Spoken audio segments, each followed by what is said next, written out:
Welcome to Tenor Tech, where I solve the problems you didn't even know you had. You begin by confirming your carrier voicemail is active and your SIM is inserted. This avoids dead ends. Next, open the phone app and long press 1 to dial your carrier voicemail. This triggers setup.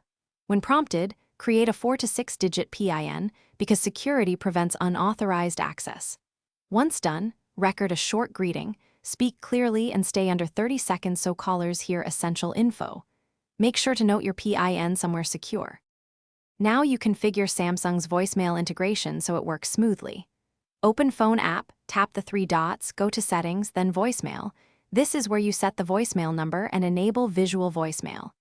Once enabled, the phone fetches messages as notifications and shows transcripts, useful for quick scanning.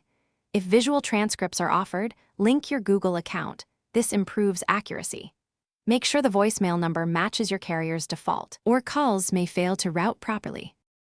To finish, access messages via the voicemail notification or dial 1 and enter your PIN. You can play, save, or delete messages using on-screen or keypad commands. Once saved, exported audio may be shared. Tap the message and choose Share. If messages don't arrive, first restart your phone and toggle visual voicemail off and on. Next, verify the stored voicemail number and PIN. If problems persist, contact your carrier. They often reset provisioning or reassign voice. Thanks for watching. Subscribe to keep your life in tune.